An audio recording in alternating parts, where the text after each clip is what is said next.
Who is the last character for Tekken 8? Let's talk about it. So Combo Breaker is going on this weekend, and Tekken is going to reveal who their final character for Season 3 is.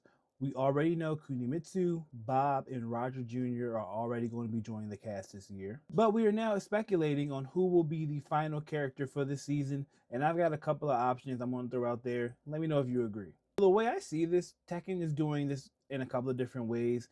You're going to announce this at Combo Breaker and not a event like an E3 or a Summer Games Fest, which is now the new thing, or something like that. Trying to do this to me seems like they're trying to establish faith back in Tekken right now and say like, hey guys, we're not out, we're listening. So it kind of makes me feel that we are kind of getting two different options. Like when it comes to this pick, I kind of see it from two different approaches. So one, this being Combo Breaker, you want to put all your eyes back on the fighting game fans, and maybe this is them saying like, y'all, we are listening. Tekken 8 is in a good spot right now, and Season 3, we want to give back to you guys, the fighting game fans. Doing this at a major event feels like we're either going to get a guest character or a character from Tekken, like old, that makes you feel like, hey, they are listening, let's get hyped. So when it comes to Tekken OGs, I kind of just see it as like three real characters that are kind of the picks. So those three being Miguel, Julia, or Craig Marduk. So picking these characters, I kind of base it off of kind of like fan outcry, people who I feel like the Tekken community is constantly missing and constantly wishing for, and characters that have already been somewhat found in the files. Julia and Miguel are very requested characters. There are people that have been begging for them the minute that they did not make it season 2 or make it in season 1.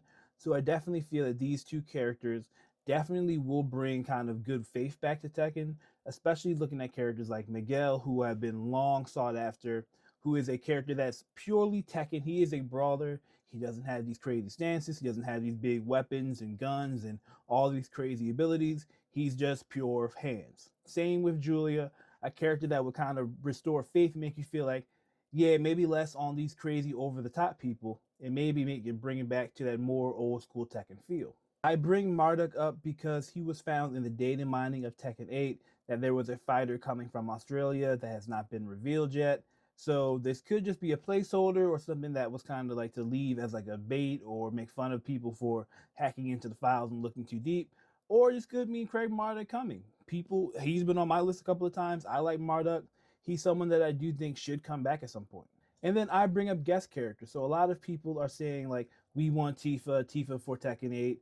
She's not going to come in. We have Clive. I really don't see them giving us two Final Fantasy characters. But again, you are announcing this at Combo Breaker, a major fighting game tournament. Who better than putting another fighting game character as a guest character in Tekken 8? Tekken 8 had both Akuma and Geese Howard in the game as guest characters, so it wouldn't shy out the possibility of them using another guest character in the game. And there is a couple of options. So I honestly can see if they picked a character from Virtua Fighter, I could definitely see Akira or Sarah Bryant coming into the game. They both would fit very well. And then I would also say if they're coming from Dead or Alive, I could definitely see Kasumi or Ayane coming in here. It makes a lot of sense for both of those games. They have upcoming games coming out. What better way to promote your game would by putting another guest character in there and saying, hey, here's an early look at Kasumi.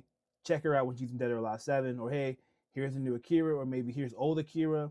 This will get you hyped for our upcoming game. This is like a little partnership. This could be really cool. And then lastly, there's one more character that I would say that did show up and people are talking about it right now. There is someone saying that there is a leak that came out that says Devil Reina will be in the game instead. So if you didn't play all the main story modes, it was confirmed that Reina Mishima is actually the daughter of Heihachi. So she's also with the Devil Gene as well, just like Kazuya and just like Jin. So they're saying that she's finally going to become a playable character. And to be honest, that's not something that I would be super excited for. Reina is in the game already. And if you've had kind of 3 seasons to put Devil Reina in the game, so why put her in now? I just genuinely feel like it's a little too late. And by this point, if it's not coming with a story expansion, unless that's the whole case of it, then maybe I would get excited about it. But unless she's coming with a story expansion, it kind of feels a little late to kind of say, hey, we're finally bringing the Devil storyline back into Tekken 8. So hey, what do you guys think? Let me know in the comments below. This has been Super Kami Kevin signing off.